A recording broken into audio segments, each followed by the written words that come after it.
Shalom, shalom, shalom. Nous sommes heureux de vous retrouver dans notre traditionnel torrent de Kérit. Que la grâce de Dieu soit sur vous. Oui, le Dieu de la technique nous permet d'être dans une connexion directe avec vous pour entretenir notre foi dans ce temps de déconfinement progressif.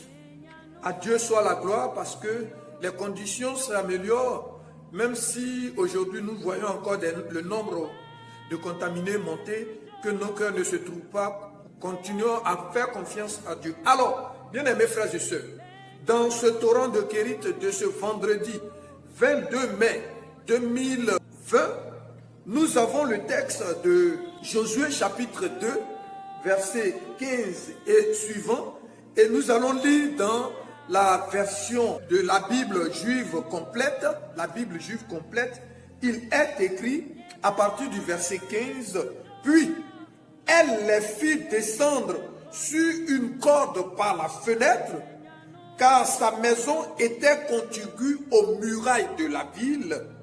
Elle était même construite à l'intérieur. Elle leur dit, dirigez-vous vers les collines, afin que vos poursuivants ne mettent pas la main sur vous. Et cachez-vous là pendant 3 jours, jusqu'à ce que vos poursuivants soient de retour. Ensuite, vous pourrez aller votre chemin.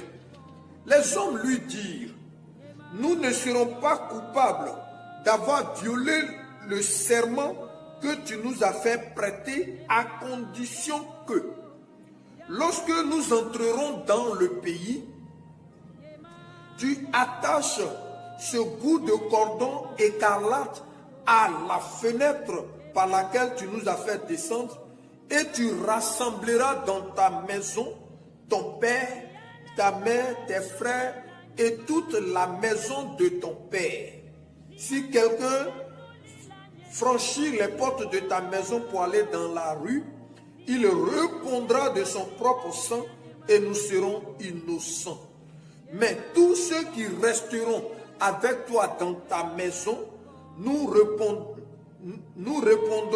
de leur sang si on met la main sur eux.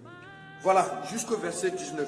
Frères et sœurs, à ce torrent de Kérit, voici l'histoire de Rahab, qu'on appelle Rahab la prostituée.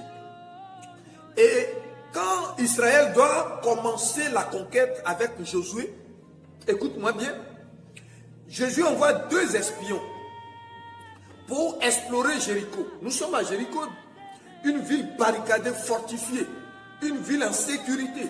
Les 2 espions entrent, mais comme l'accueil n'allait pas être à la hauteur de ce qu'ils espéraient, ils vont se diriger vers une prostituée, une professionnelle du sexe.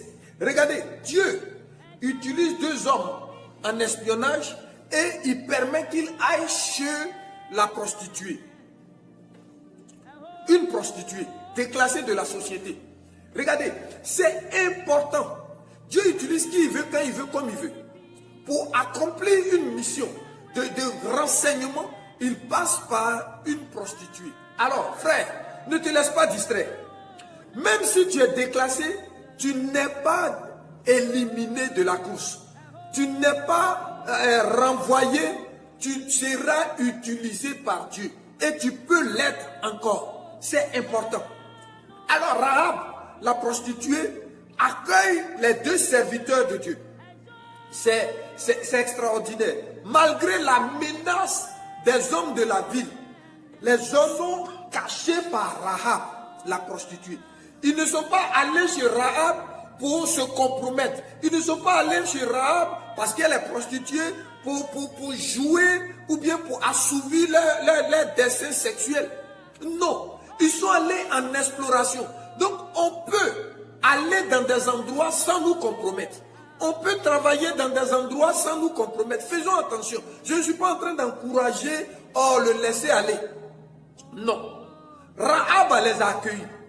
Et elle a dit, si vous remontez un peu le texte au verset 8 de Josué 2, elle dit, je sais que Adonai vous a donné de la supériorité, etc., etc.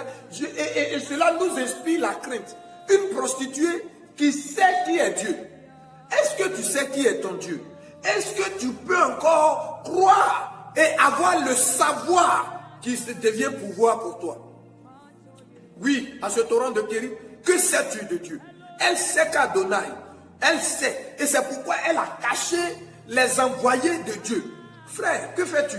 Sœur, que fais-tu dans ton savoir? Est-ce que tu protèges la mission? Est-ce que tu fais en sorte que la mission continue? Est-ce que tu fais en sorte que la restauration soit une évidence? Que sais-tu et que fais-tu? Rahab les cache. Et puis dans le texte que nous avons lu, oui, elle vraiment elle devait être forte parce qu'elle les fait descendre avec une corde. Elle est à l'étage, elle les fait descendre certainement dans un seau et puis elle les fait descendre par la muraille. Mais Rahab ne dit pas, Dieu m'a dit de vous dire. Non, Rahab, la prostituée, dit à des serviteurs de Dieu, envoyés par Josué le Grand, elle a dit, allez-y vous cacher pendant 3 jours dans la montagne. Oh, c'est ça qui est l'extraordinaire dans cette affaire. Allez vous cacher pendant 3 jours. C'est Rahab qui dit. C'est pas Dieu qui a dit, entre guillemets, mais c'est Dieu qui utilise Rahab pour dire, pour ne pas qu'on vous attrape, pour ne pas que vous mouriez. Frère, on est mort parce qu'on n'est pas intelligent, on est mort parce qu'on n'écoute pas les autres, on est mort, on a détruit nos ministères parce qu'on n'écoute pas les autres, on n'écoute pas les prédicateurs, on n'écoute pas les conducteurs, on n'écoute pas l'autre, le voisin, dans la révélation que Dieu utilise les païens, Dieu utilise qui il veut pour atteindre un objectif, pour nous briser, pour nous apprendre à écouter les autres. Est-ce que tu as une vie d'écoute? Les 2 serviteurs de Josué ont écouté Rahab. Ils sont allés à la montagne, ils y ont fait 3 jours. C'est important, l'écoute. Dans ce torrent de Kérit, tu sais, car qu'est-ce que tu écoutes? Il faut que tu actives ta vie d'écoute, il faut que tu revoies ta vie de savoir. Et puis, qu'est-ce qui se passe?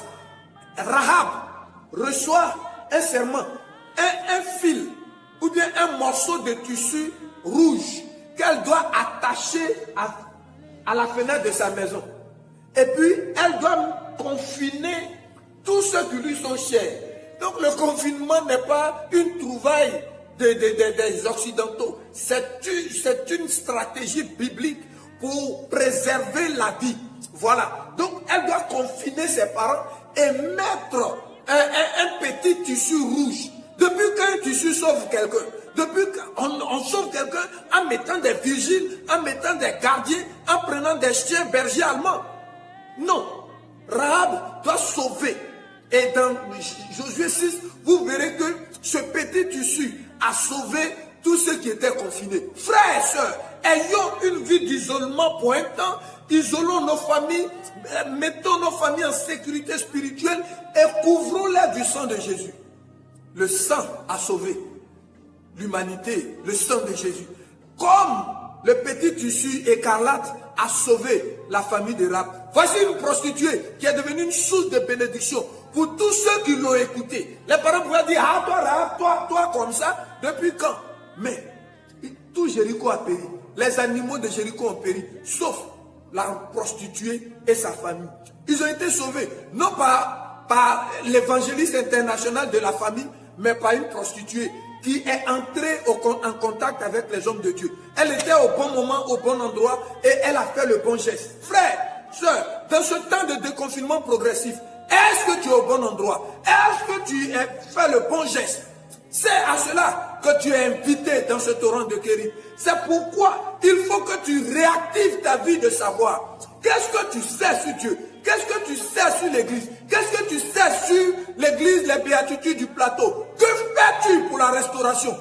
Frères et sœurs, ne soyons pas découragés. Nous ne sommes pas éliminés de la course. Nous ne sommes pas chassés de la course. Dieu est encore avec nous. C'est pourquoi il faut que nous nous repositionnons. Oh, dis à ton frère, dis à quelqu'un, repositionnons-nous. Frère, repositionnons-nous. Que le temps de prière nous repositionne. Que le temps de prière nous renouvelle dans notre savoir d'un Dieu fidèle. Et que nos maisons, en ce moment, et jusqu'à ce que la restauration soit totale, que nos maisons redeviennent des maisons de prière. Rahab a sauvé la situation. Sauve cette situation. Sauve la restauration. Sauve l'Église par ta détermination de ce que tu sais sur Dieu. Le Dieu de nos pères a besoin de nous. Le Dieu des anciens a besoin de nous pour la restauration. Que l'onction soit donc sur toi. Ne te limite pas, ne te déclasse pas, parce que Dieu ne t'a pas déclassé. Comme il n'a pas déclassé Rahab, elle est devenue une source de bénédiction. Dans la généalogie selon Matthieu de Jésus-Christ, Rahab est citée parmi les 5 femmes de différence. Tu deviens, et tu reçois l'onction de la conquête, tu reçois l'onction de la différence, tu reçois l'onction d'une écoute parfaite, tu reçois l'onction d'un savoir parfait, et tu reçois l'onction d'un agir parfait.